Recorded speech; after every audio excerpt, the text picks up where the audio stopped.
পর স্বাগত। আজ ছিল বাজেট অধিবেশন, আর বাজেট অধিবেশন থেকে মন্ত্রী প্রণজিৎ সিংহ রায় তিনি বেশ কয়েকটি বিষয়ের উপর গুরুত্ব আরোপ করেছে এবং তার মধ্যে সব থেকে গুরুত্বপূর্ণ ছিল রাজ্যে চাকরি প্রদানে বা কিভাবে রাজ্যের বেকাররা চাকরি পাবে সেই বিষয়টা রাজ্য সরকার কিভাবে সাহায্য করবে। তবে আজ মন্ত্রী জানিয়েছেন যে প্রতিযোগিতামূলক যে পরীক্ষা, সে পরীক্ষার জন্য কিন্তু এবার রাজ্যের ছাত্রছাত্রীদের বহিরাজ্যে ছুটে যেতে হবে না, রাজ্যে এবার সমস্তটা ব্যবস্থা হবে। হাপানি আন্তর্জাতিক মেলা প্রাঙ্গণে গড়ে উঠবে অনলাইন পরীক্ষা গ্রহণ কেন্দ্র।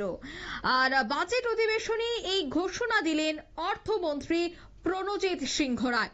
বিস্তারিত জানবো, টেলিফোন লাইনে যুক্ত হয়ে গেছে প্রতিনিধি শতাব্দী দেবনাথ। শতাব্দী, প্রতিযোগিতামূলক পরীক্ষার জন্য আগে বহু অর্থ খরচ করে বহিরাজ্যে গিয়ে প্রশিক্ষণ নিতে হতো বা পরীক্ষা দিতে হতো, কিন্তু এবার রাজ্যেই এই পরীক্ষা কেন্দ্র, অনলাইন পরীক্ষা গ্রহণ কেন্দ্র গড়ে তোলা হবে।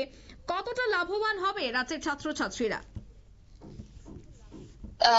হবে সেটা আর বলার অপেক্ষা রাখে না, এবং সেই জায়গায় দাঁড়িয়ে বলতে পারো যে একটা বিরাট অংশের যারা যুবরা রয়েছে বা যারা ছাত্রছাত্রীরা রয়েছে তারা চাইছেন যে তোমার সরকারি পরীক্ষা দেবেন কিংবা সরকারি পরীক্ষার জন্য এখন থেকে তারা প্রিপারেশন নিচ্ছেন, তাদের জন্য আগামী দিনে যে একটা সুখকর দিন আসতে চলেছে সেটা কিন্তু আর বলার অপেক্ষা রাখে না।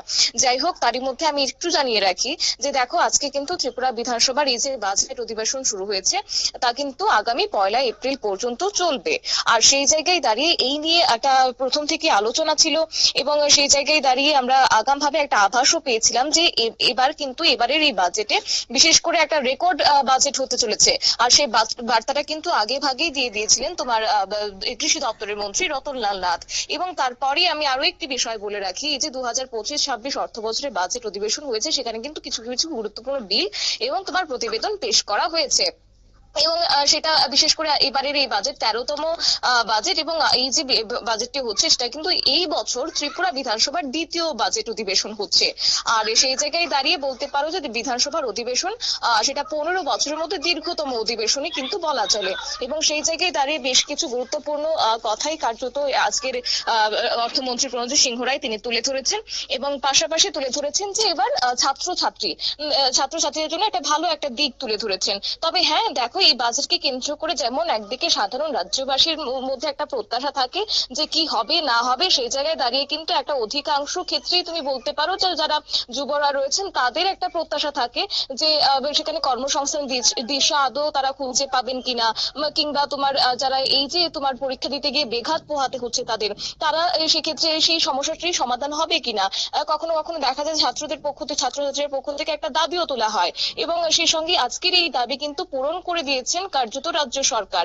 সেখানে বলা হচ্ছে যারা কম্পিটিটিভ এক্সাম দিচ্ছেন বা দেবেন আগামী দিনে তাদের ক্ষেত্রে কিন্তু এবার রাজ্যেই তারা দিতে পারবেন, অর্থাৎ রাজ্যের ক্ষেত্রে এই সুবিধাটা পাচ্ছেন, যেটা বিগত দিনে বলতে পারো যে যদি শহর আগরতলার ক্ষেত্রে বলি তাহলে কিন্তু একটা কি কিংবা দুটা সেন্টার রয়েছে, তাও তোমার এই কম্পিটিটিভ এক্সামের ক্ষেত্রে সেটা আগামী দিনে কিন্তু রাজ্যে একটা মানে হাঁপানিয়া আন্তর্জাতিক মেলা প্রাঙ্গণে একটা বিরাট জায়গা জুড়ে কিন্তু এই তোমার হতে চলেছে অনলাইন পরীক্ষা গ্রহণ কেন্দ্র। সেটা সমস্তটাই কম্পিউটার ভিত্তিক হবে বলেও কিন্তু মানে আশা দিয়েছেন এই মুহূর্তে রাজ্য সরকার কিংবা রাজ্যের সরকারের মন্ত্রী প্রণজিৎ সিংহ রায়। এবং যেটা আমরা বিগত দিনে মানে দেখতে পেয়েছিলাম যে কম্পিটিটিভ এক্সাম দিতে গেলে তাদের কি হতে হতো না, সেখানে বহিরাজ্যে যেতে হতো।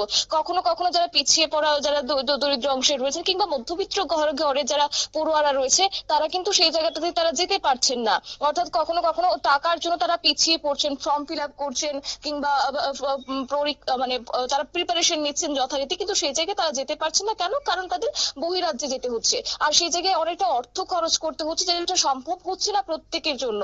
তাই সেই জায়গায় দাঁড়িয়ে এবার এই কম্পিউটার বেসড অনলাইন পরীক্ষা গ্রহণ কেন্দ্র আগামী দিনে শহর আগরতলার বুকে হতে চলেছে।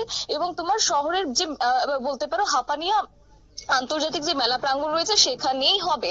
আর যার জন্য তোমার এই মুহূর্তে ঘোষণা করা হচ্ছে যে 15 কোটি টাকা এই প্রজেক্টের জন্য আপাতত বরাদ্দ করেছে কেন্দ্রীয় সরকার। যে ঘোষণাটাই আজকে রাজ্যের মানে অর্থ দপ্তরের মন্ত্রী প্রণজিৎ সিংহ রায় তিনি জানিয়ে দিয়েছেন। তবে হ্যাঁ, আরো একটি বিষয় বলে রাখি যে দেখো, রাজ্য সরকার কিন্তু চাইছেন বিশেষ করে শিক্ষাক্ষেত্রে উন্নয়ন, এবং যে সেই জায়গায় দাঁড়িয়ে আরো একটি বিষয় হচ্ছে যে ডিজিটাল ইন্ডিয়া যেমন একদিকে স্বপ্ন দেখছেন দেশের প্রধানমন্ত্রী নরেন্দ্র মোদী, ঠিক তার অন্যদিকে রাজ্য সরকার স্বপ্ন দেখছেন যে ডিজিটাল ত্রিপুরা কিভাবে গড়ে তোলা যায়। তাই সমস্ত দিক বিবেচনা করে কিন্তু এবার একটি দিশা দেখিয়েছে আজকে এই বাজেট অধিবেশনে কেন্দ্র করে। সমস্ত যে শিক্ষা প্রতিষ্ঠান রয়েছে সেই শিক্ষা প্রতিষ্ঠানে কিন্তু তোমার চালু হতে চলেছে ডিজিটাল পরিষেবা, এবং সেই সঙ্গে বলতে পারো অঙ্গনওয়াড়ি সেন্টার থেকে শুরু করে তোমার বিশ্ববিদ্যালয় মানে মহাবিদ্যালয় স্তর পর্যন্ত সেই জায়গায় তোমার বিভিন্ন ডিজিটাল পদ্ধতিতে কিন্তু তাদের পরীক্ষা গ্রহণ করানো হবে।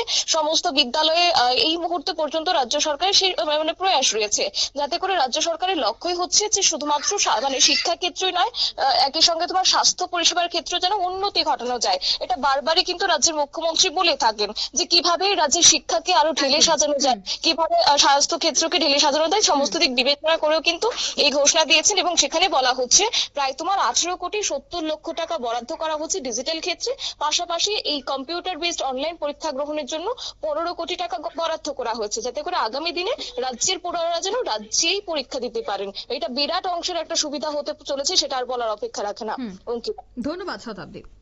অর্থাৎ রাজ্যের যারা ছাত্রছাত্রীরা রয়েছেন তাদের জন্য একটা বড় সুখবর। বাজেট অধিবেশনে কিন্তু এবার জানিয়ে দিয়েছেন অর্থমন্ত্রী প্রণজিৎ সিংহ রায়, প্রতিযোগিতামূলক পরীক্ষায় এবার রাজ্যের ছাত্রছাত্রীরা রাজ্যেই পরীক্ষা দিতে পারবে। তার কেন্দ্র তৈরি করা হবে হাঁপানি আন্তর্জাতিক মেলা প্রাঙ্গণে। নিয়ে নিচ্ছে ছোট্ট একটি বিজ্ঞাপন বিরতি, সঙ্গে থাকুন।